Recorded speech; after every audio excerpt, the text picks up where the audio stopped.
Hello, HLA sports families. I assume that if you're here with us today and finding our video, it's because you're interested in sports in college. We are the NCAA counseling team, and we are here today to tell you about some new and exciting things that are going on over in the NCAA, HLA world. Recently, the college sports counseling team has grown. You can see that there are 3 of us, which is really exciting. We're very thankful to have so many people to serve all of our families because our families are growing as well. We're getting more and more people. And as many of you already know, NCAA, NAIA, junior college, NCCAA, all the different things that you might be searching out for college options in the future, those academic requirements change all the time. So we like to just stay in touch with our families so that they have the most current information and so you know what team you're working with. Many of you probably already know me. I've been here for quite a while, but I wanted to introduce the rest of our team, give you an opportunity to be able to see the things that we are changing here at HLA to try to help serve you better as you start to navigate the academic side of the college recruiting process. First of all, I want to introduce our newest member of our team. That's Christy Valaire. Jennifer Beebe is the next person in line. I was also a Division I softball player, so I've been on both sides of it. I've worked through academic eligibility, helping families currently, but I also walked through it myself so that I could play, and I walked through that with my parents as an athlete. So I have kind of a unique perspective. So we're just going to get on here today and tell you a little bit about some things that we're changing at HLA so that we can try to serve you as best we can, help you navigate this academic eligibility process. Hey guys, we are so very excited to introduce a new checklist so that our families can be able to reflect each year to see if they are on track for playing sports in college. We're just going to give you a couple of little questions, kind of guidelines for you to reevaluate every single year what you're doing and if you're going to be on track for sports in college. Our first question, our first point we want to talk about is, am I making adequate progress towards my graduation requirements and towards my core courses that I'm going to need if I'm going to do NCAA? And the place that you start for that is the 22 credits that are going to be required for graduation. You just need to be making progress towards that, making sure that you're taking enough credits each year that are in those solid high school level college prep courses. That's going to also be 16 core courses for NCAA. There's a really, really easy way for you to achieve this if you remember our 4x4 rule. That just means that if you can accomplish 4 core courses every year of high school, then you will be well on your way to having that 16 core courses if you do decide to do NCAA. And those core courses, if you would do English and math every single year, all 4 years, that would be wonderful. You can go ahead and do either a science, a social studies, or a world language, 2 of those every single year, and that's going to get you to that really solid number of 16. The other thing that you just really want to make sure you're doing as you're going through each year for your planning and things like that is to look at the credit totals that you're entering into Apple Core. Really suggest taking about 8 to 9 credits per year. Having too many credits sometimes will be excessive and can cause a red flag. And then not having enough is not going to have you making adequate progress towards your goals. Looking at doing about 8 to 9 credits per school year. And also each high school credit will only earn 1 full credit. So we want to make sure there's no duplicate courses, things like that. We also want to make sure that if we're going to count PE, which is really good for our student athletes, you can count up to 1 credit every single year for PE. And that really shows up on your transcript so that you can begin telling your story of what your student athlete is accomplishing through high school. The other thing is that you can also earn early high school credits in the 8th grade if your student is taking high school level courses, and you can count up to 3 credits for those early high school courses as long as they are within certain guidelines. And those guidelines are, you can count a math like Algebra 1, you can count different sciences that are high school level, and you can also count world language and world history. The things you can't count would be like pre-algebra. We can't count that as an early high school credit.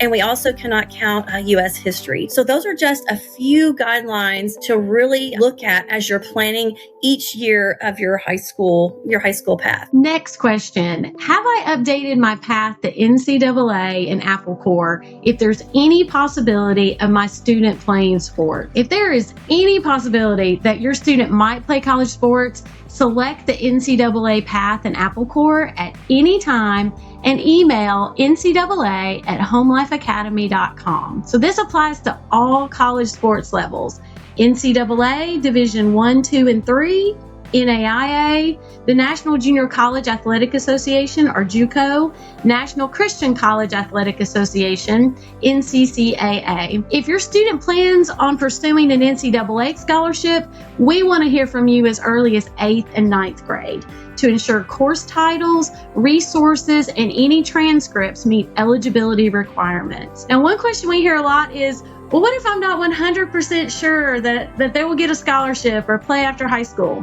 Selecting the NCAA path does not lock you into any specific post-high school graduation plans, but it allows our sports counselors to give you the best possible recommendations when completing your transcript reviews and when answering any questions in one-on-one counseling opportunities. We also encourage parents to follow the College 4 course planning sheet found on the HLA website and to use those checklists to help you stay on track. Yes, that's a great idea to look at the website. We have such good information, a lot of good resources there, and that's where you can go to find the specifics of which courses you need for graduation and for your core courses for NCAA. The other thing that we really want you to think about each year is to think, okay, well, did I attend any school outside of homeschooling or HLA that I need to submit to HomeLife? So it is, did I submit transcripts from any other schools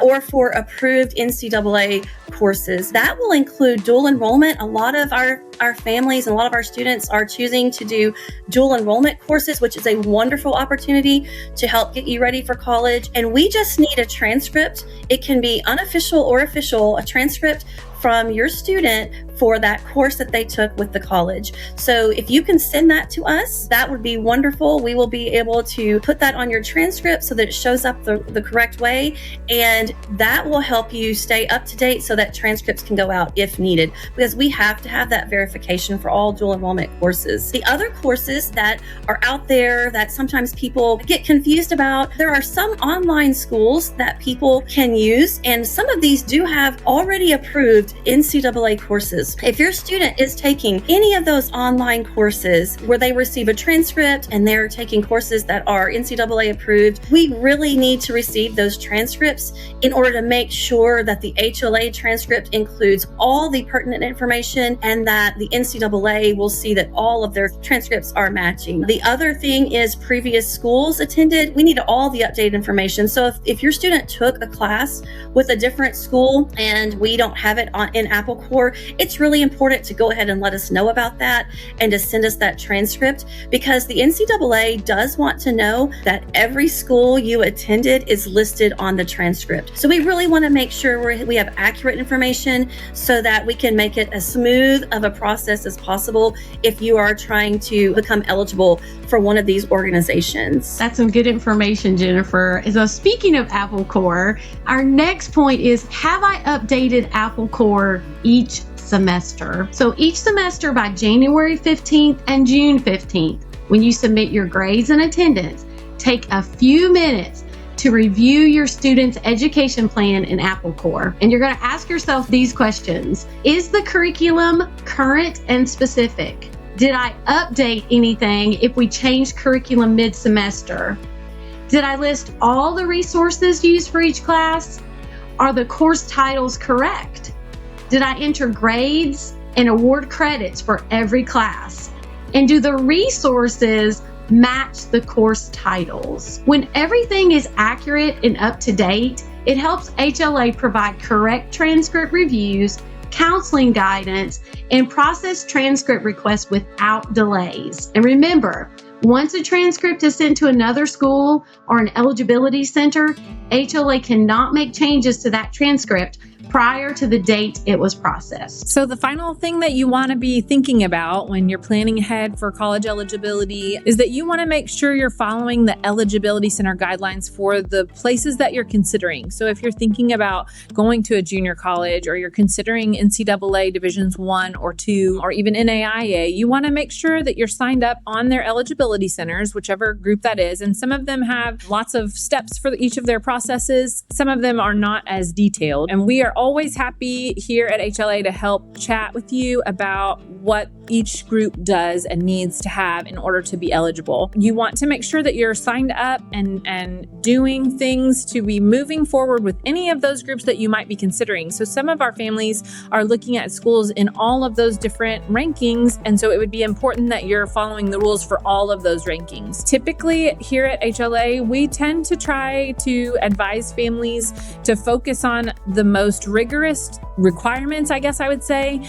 And so we focus most on NCAA, and that's why it's called the NCAA path, because they tend to have the most rigorous requirements. But there are eligibility centers for NAIA as well, and there are different requirements for divisions 1 and 2, and then junior colleges and NCAA also have their own requirements. So we try our very best to keep up on that and be available so that you can ask questions when you're just not sure. But definitely make sure you're staying up on the eligibility centers for the different places that your child might be considering, the schools and teams that they're looking at. When you're also thinking about guidelines, you want to be focused on making sure your child is taking a high school, college prep level course material for every single class that they're taking in those core course areas. All of the different groups feel that that is very important. They want to make sure that when your child gets to college that they aren't floundering. And so sometimes it can feel intimidating, but the truth is they're really just trying to help you prepare your child. So you want to make sure that you're challenging your child while you're in high school and working on the curriculum that you're doing to try to make sure that you get approved when the time comes. Examples of that would be if you're doing an English class, make sure you're covering both literature and composition. If you're doing math, you want to make sure you're doing Algebra 1 or higher.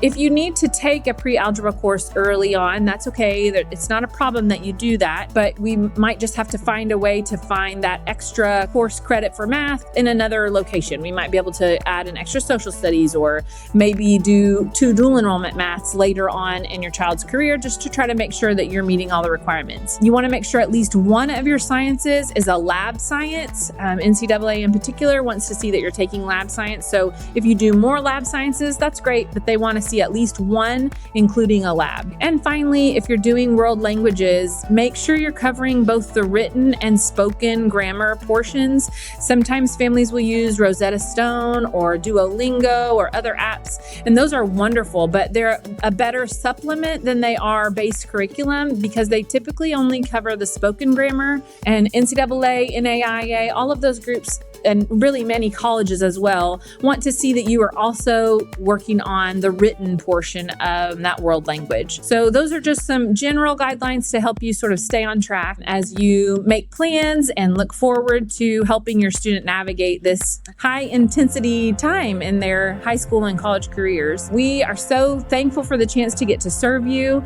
We enjoy being a part of each of your stories. It's a lot of fun to hear about student athletes getting recruited and talking to different college coaches. And a lot of times we hear from families once they get their official letters, and that's amazing. It's a really fun honor for our group to be a part of that. Anytime you have questions, we are available. We are happy to answer, and we want to support you any way we can as you walk through this process. You can call, you can book an appointment, or you can reach out to us through email. And also, just like Christy had mentioned earlier, you can always reach out to us through the NCAA at HomeLife Academy email so that you can reach out and one of us will be in touch with you.